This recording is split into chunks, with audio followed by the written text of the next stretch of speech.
Kining panahon nga ang putling ebanghelyo gihagit sa mga hiwi nga pagtulunan. Kinahanglan mo barug ang mga tinun-an ni Kristo sa pagpakigbisog sa paglaban sa pagtuo, nga makausa ug alang sa tanang panahong gihatag sa Dios ngadto sa iyang katawhan. Maoy hinungdan nga namugna kining tulumanon ang putling ebanghelyo. 30 minutos nga pagsabwag sa tinuod nga ebanghelyo. Kauban ni Pastor Jeremias Hangad, ang putling ebanghelyo. Tulumanon nga gihatod kaninyo sa Herald of Grace Radio Ministries Philippines. Ang putling ebanghelyo. Putling ebanghelyo. Putling ebanghelyo.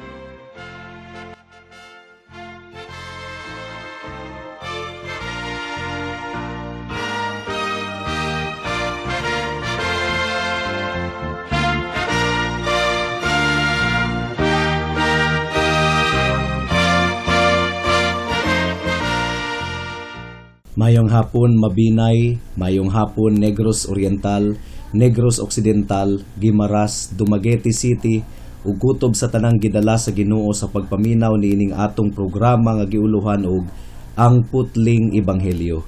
Kini ang inyong igsuon og higala sa kahanginan si Pastor Jeremias Lauri Hangad sa Herald of Grace Radio Ministries Philippines.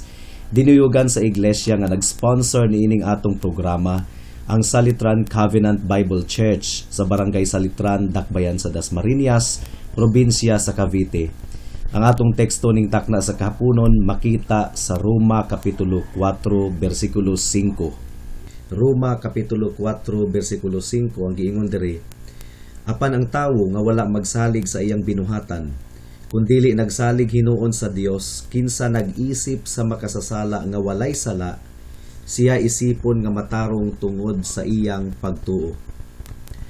Gusto na akong dadon ang inyong atensyon sa mga pulong nga makaplaga ni ining bersikuloha, kining nag-ingon nga siya nga nag-isip sa makasasala nga walay sala. Alang kanako mga kahigalaan, katingalahan kaayo kini nga mga pulong. Wala ka ba makuratan nga adunay mga pulong nga ingon niini nga nahasulat sa Biblia? Kining giingon nga siya nag-isip sa makasasala nga walay sala. Actually, mao kini ang kanunay giprotesta sa mga tawo nga nagdumot sa mensahe sa ebanghelyo nga ang Ginoo kuno nagluwas sa mga tawong dautan ug nagdawat sa mga tawong hugaw, bisan pa ang pinakahugaw sa tanan. Apan mga kahigalaan, nakita ba ninyo nga wala gilimod sa Biblia kini nga akusasyon? Tataw hinuon kaayo kining gideklarar sa Biblia. Pinaagi sa sulat sa iyang sulugoon nga si Pablo, ilalom sa gahom sa balaang espiritu, gidawat sa Ginoo alang sa iyang kaugalingon ang titulo nga siya nga nag-isip sa makasasala nga walay sala. Iyang giisip ang makasasala nga walay sala ug nagpasahilo siya sa mga tawo nga angayan untang silutan. Naghatag siya og pabor sa mga tawo nga dili takos sa iyang pabor.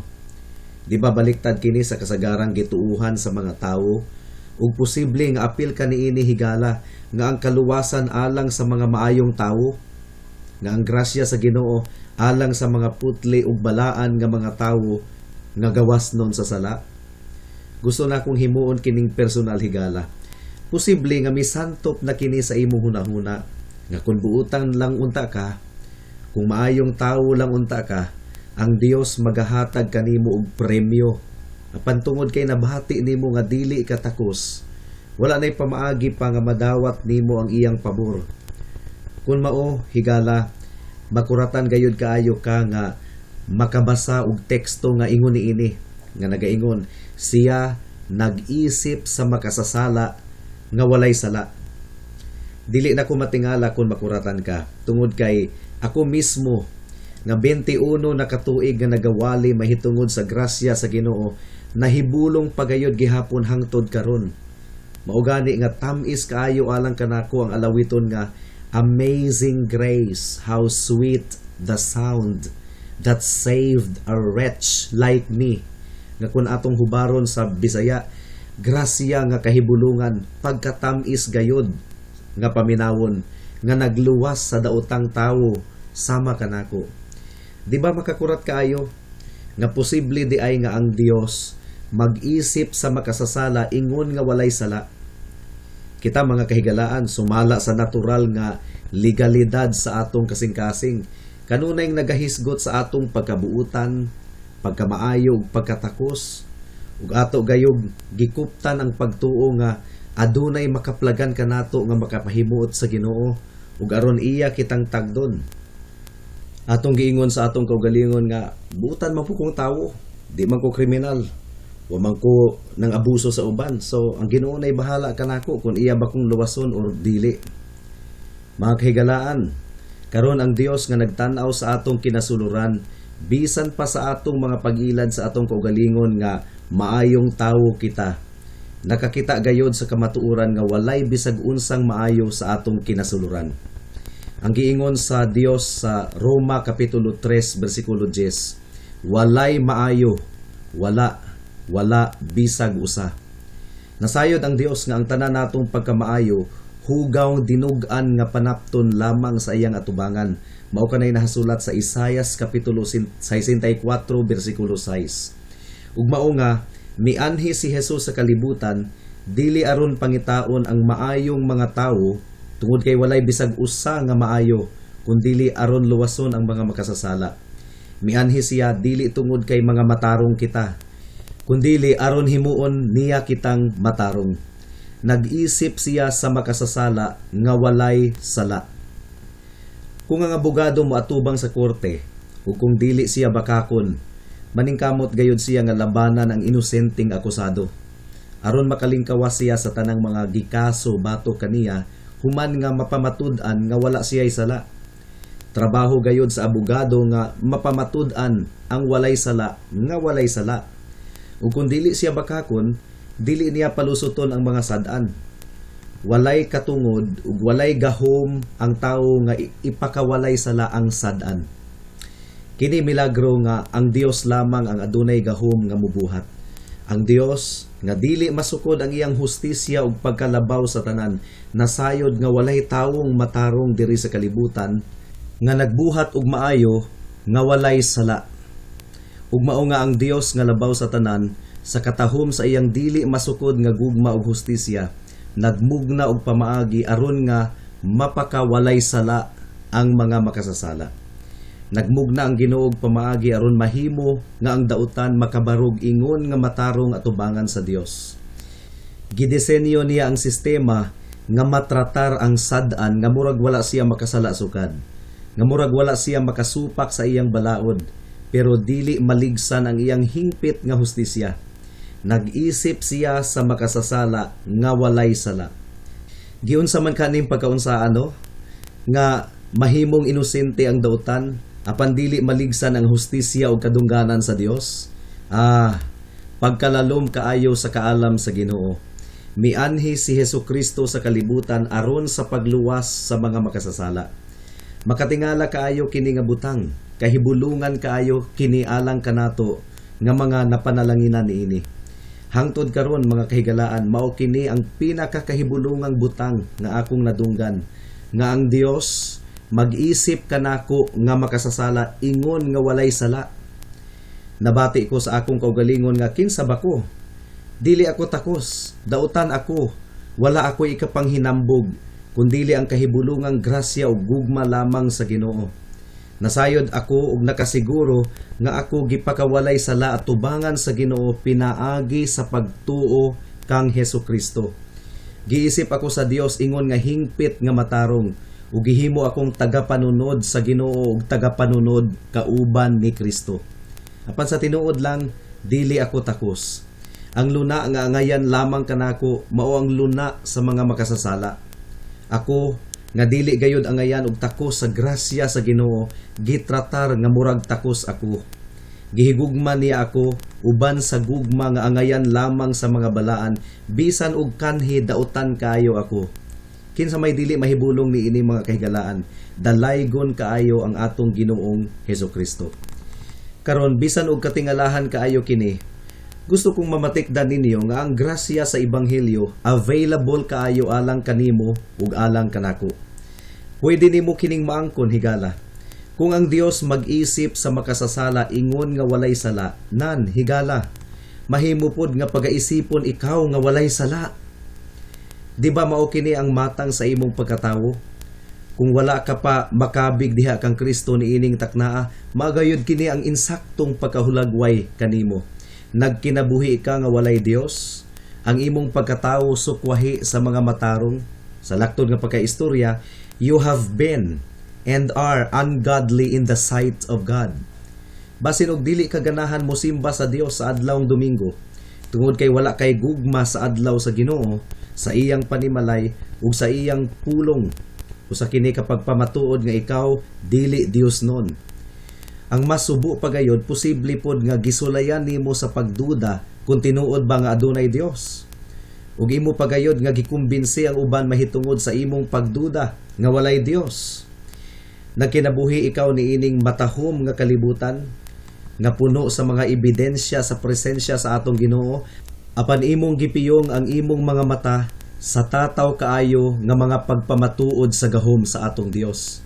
Nagkinabuhi ka nga murag walay Dios. Ug tinuod gayod, ikalipay gayod unta nimo kung mapamatud-an nimo nga walay Dios. Posible nga naniguwang ka na lang niini nga panghuna-huna ug naanad na kaayo ikaw sa pagkinabuhi nga walay Dios. Higala, mao kini ang buot ipasabot sa pulo nga ungodly kung sa English pa.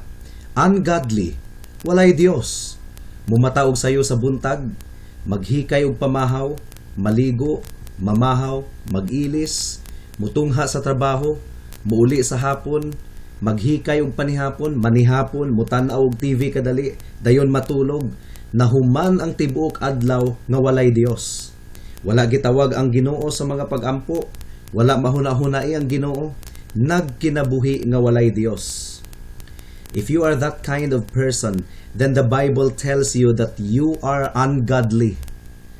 Apan ang maayong balita, mga kahigalaan, mianhi si Jesus aron ang mga makasasala maluwas, mapasaylo ug pagaisipon nga balaan at tubangan sa Ginoo pinaagi sa pagtuo kang Jesus.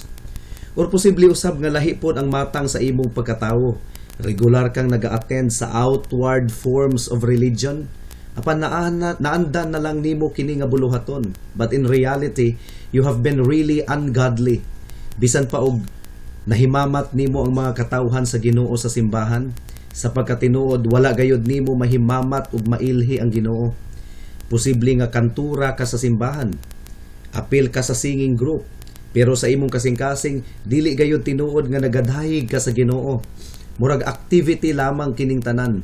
Murag naandan na lang nimo kini nga mga buluhaton, pero sa panggawas lamang tungod kay sa imong kasing-kasing dili gayud tinuod nga aduna kini pitik alang sa Dios. Ug sa imong kinabuhi wala gayoy gugma sa pagsunod sa balaod sa Ginoo. Well, ikaw ang matang sa tao nga gipadad-an sa ebanghelyo. Ang ebanghelyo nga nagmantala nga ang Dios nag-isip sa makasasala nga walay sala. Kahibulungan kayo kini. Apan malipayon akong nagpahibalo kanimo nga available kaayo kini nga grasya alang kanimo higala. Haum lang kini alang kanimo, di ba? Dili ang matarong ang luwason ni Kristo, kundili ang makasasala. Wala siya mianhi alang sa mga taong matarong, kundili aron sa pagpangita sa mga nangawala. Nanghinaot ako nga imo kining dawaton ug tuuhan. If you are a sensible man, you will see the remarkable grace of God in providing justification for sinners like you and me. Baliwalaon ba nimo kini higala? Karon matikdi mga kahigalaan nga mao gayud kini ang plano sa Ginoo, nga ang kaluwasan sa Ginoo gitanyag lamang sa mga tawo nga dili takos alang niini. Makatarunganon lamang nga kining maong pamahayag mahasulat sa Biblia. Tungod kay minahal nga higala, wala nay laing nanginahanglan og kapasayloan kundili ang mga tawo lamang nga walay mahimo aron matangtang ang ilang pagkasad-an at tubangan sa Ginoo. Kung adunay mga tigpaminaw karon nga hingpit gayod kaayo nga matarong, wala na sila manginahanglan og kapasayloan. Ug ang atong giwali nga maayong balita sa grasya sa kaluwasan dili angay alang kanila, tungod kay wala sila manginahanglan ini. Kung adunay tigpaminaw nato karon nga magarbuhong naghuna-huna nga sila buutan ug maayong mga tawo, hinaot nga pamalandungan ninyo kini. It's either gilimbungan ninyo ang inyong kaugalingon or nailad mo sa inyong pagbati sa paghuna-huna ninyo nga buutan kaayo mo. Ang balaang kasulatan dili mamakak. Tungod kay klaro kaayo kining nag-ingon, walay matarong, wala bisag usa.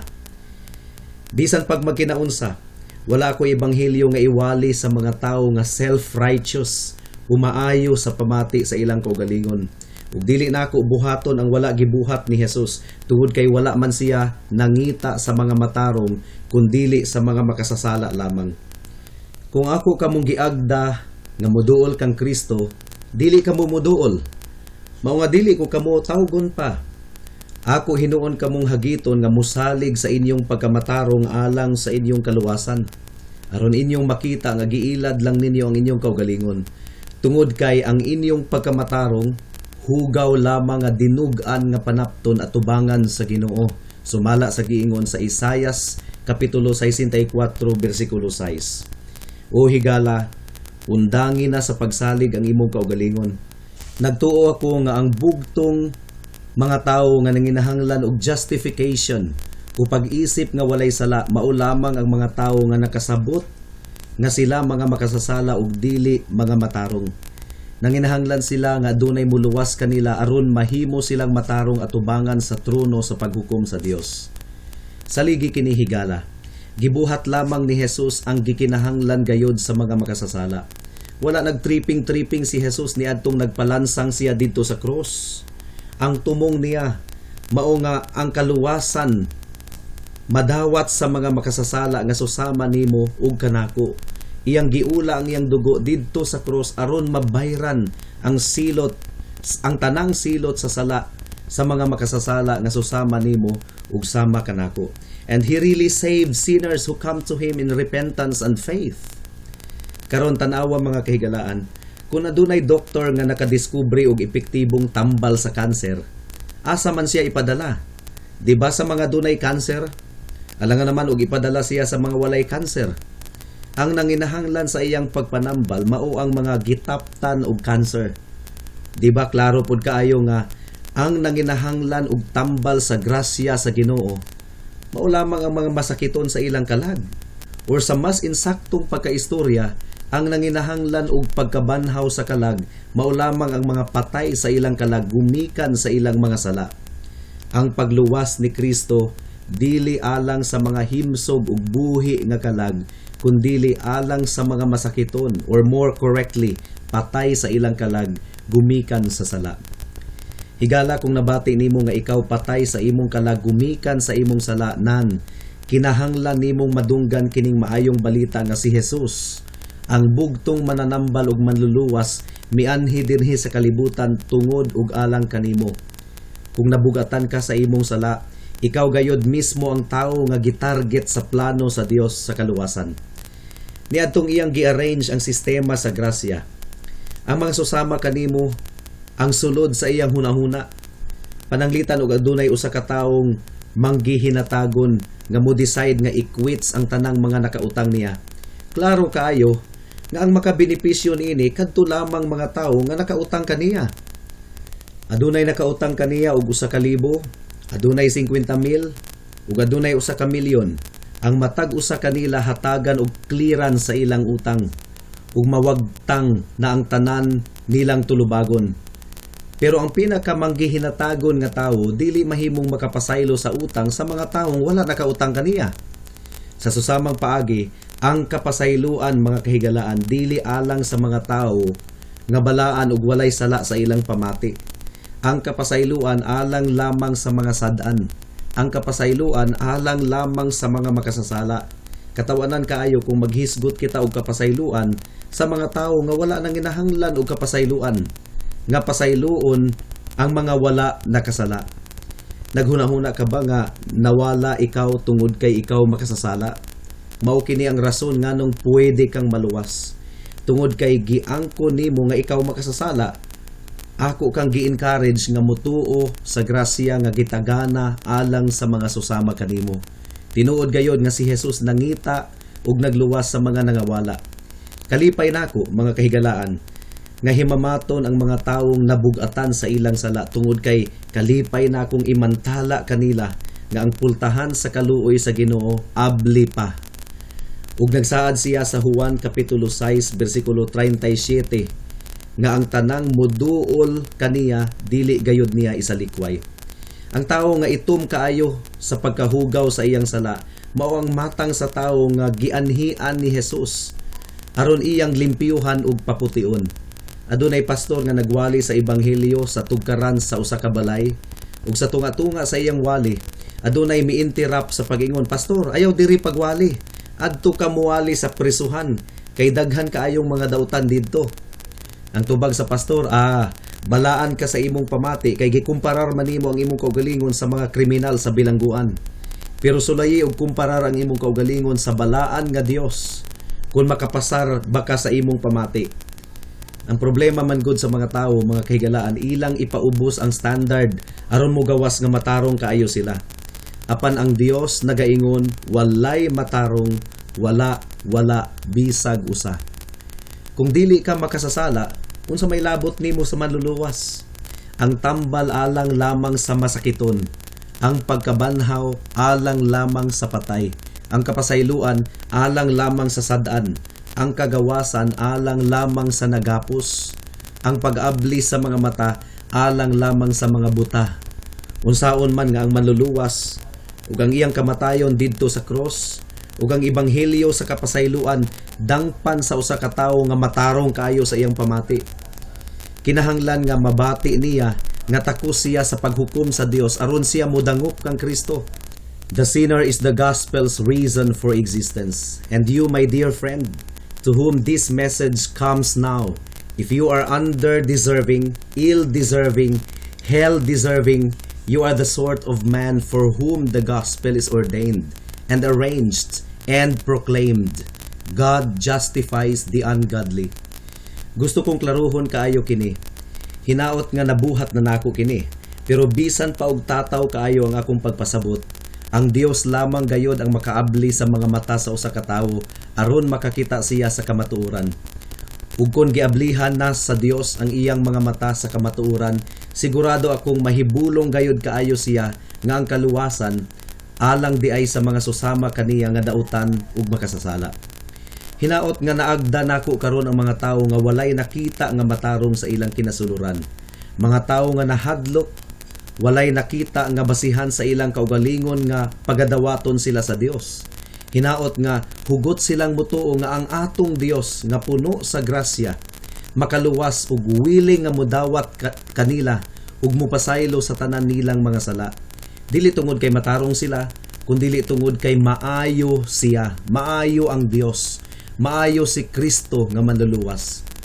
Higala dangop kang Jesus, makaluwas siya hangtod sa kahangturan ug sa hilabihan gayod kanila nga moduol sa Dios pinaagi kaniya. Jesus Christ came into the world to save sinners. Forgiveness, my dear friends, is for the guilty. Ayaw sulayi ug make up ang imong kaugalingon aron mahimong maaniyag ug ambungan at tubangan sa Dios. Tungod kay imposible kini. Come to Jesus Christ just as you are. Ug aron iya kang dawaton. Apan dangop kaniya ingon nga manluluwas nga nag-isip sa makasasala nga walay sala, pinaagi sa pagtuo sa iyang dugo nga giula didto sa cross alang sa kaluwasan sa mga motuo kaniya. Adunay istorya sa usa ka pintor nga nagpaint og realistic picture. Iyang gipintura ang iyang syudad. Giawat niya ang mga buildings, ang mga kalsada, ang mga nagkalain-laing mga tawo ug uban pa. Karon adunay street sweeper kining tigsilhig sa mga kalsada nga ilado kaayo sa tanang mga tawo. Ang hitsura ni ining tawhana rugged kaayo, buling og sinina kay street sweeper man siya. Gusto siyang iapil sa pintor sa pagpintura sa iyang painting. Mao nga iyang giingnan ang maong street sweeper nga, "Ako kang suhulan kung moadto ka sa akong studio aron akong mapintura ang imong hulagway." Mao nga pagkaugma, misayo siya og adto sa studio kay aron dili siya malate sa pagpanilhig sa mga kalsada. Pero wala madayon ang iyang pagmodel ni adtong buntaga sa studio sa pintor tungod kay limpyo man kaayo ang iyang hitsura. Formal man kaayo ang iyang gisuot. Giingnan na lang siya sa pintor nga balik na lang unyang hapon. Gusto man gud akong i-capture ang imong pagkamaninilhig, dili ang imong pagka-formal. Mao nga balik na lang unyang hapon. Mga kaigsuunan, mauusab kini ang mensahe sa ebanghelyo. Dili dawaton sa Ginoo ang muduol kaniya nga naghunahuna nga limpyo ug balaan kaayo siya sa iyang pamati. Ang dawaton sa Ginoo ang mga makasasala nga miangkon nga sila makasasala ug wala nagpakaaron ingnon nga sila balaan. Naman goy mga tawo nga naghunahuna nga maningkamot sa ako nga malimpyuhan ako ang akong kalag aron dawaton ko sa Ginoo. Higala dili gayud ikaw dawaton sa Ginoo kun mao ka na ang imong buhaton. Ang dawaton sa Ginoo mao lamang ang mga taong nagpaubos sa iyang atubangan sa pag-ingon, kaluy-i ug luwasain taon ako Ginoo kay makasasala ug hugaw ako. And the Lord Jesus Christ will totally save you at once if you will come to Him just as you are. Duol sa langit nung Amahan sa imong pagkaikaw, sa imong pagkamakasasala. Hugaw, itom, dautan, hubo, dili takos nga mabuhi. Dangop kaniya alang sa iyang dakong kaluoy sa makasasala nga susama kanimo. Ang giingon sa Isaias kapitulo 1 bersikulo 18, ngari kamo ug maghusay kita. Bisag unsa kapula ang inyong sala, maputi kini kaayo. Bisan pa kinig dagtom pula, maputi kini sama sa balhibo sa karnero. Ug kun moduol ikaw kaniya higala, ikaw nga makasasala, pagaisipon niya nga ikaw walay sala. Hangtod din hilang kita taman sa atong pagtuon karong taknaa tungod kay wala na kitay oras pa. Ako kamong giimbitar sa pagpaminaw ni ining atong programa sa matag Lunes, alas 5:30 hangtod sa alas 6 sa buntag dinhi sa Power 102.1 RFM. Daghang salamat.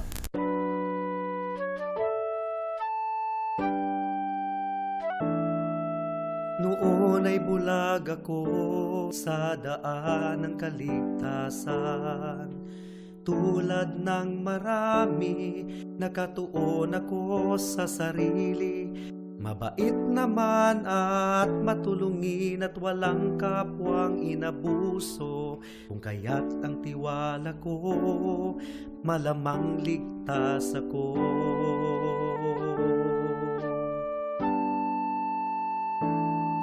Ngunit ang isipan ko'y binuksan ng Panginoon. Bigat ng kasalanan ko'y pinakita niya sa akin. Dagdag pa ang aking puso, likas na sa Diyos ay umaayaw. Kung kaya't ako'y nabahala sa aking kaluluwa. Ano nga bang batayan ng katubusan at kaligtasan ng isang katulad kong makasalanan?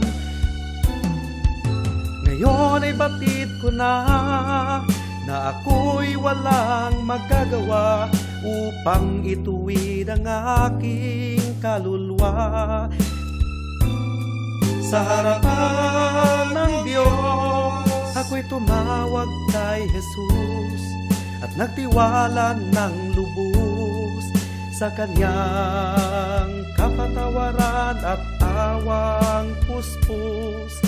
Siya lang ang manunubos pagkat siya'y namatay sa krus. Dahil sa aking kasalanan, ang sumpa sa kanya'y binuhos.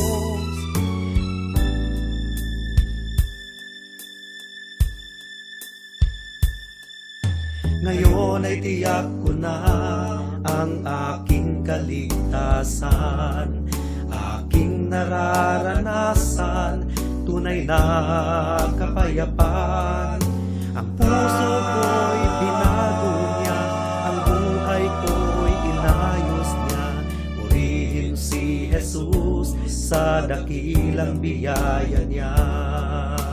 Puso ko'y binago niya, ang buhay ko'y inayos niya. Purihin si Jesus sa dakilang biyaya niya.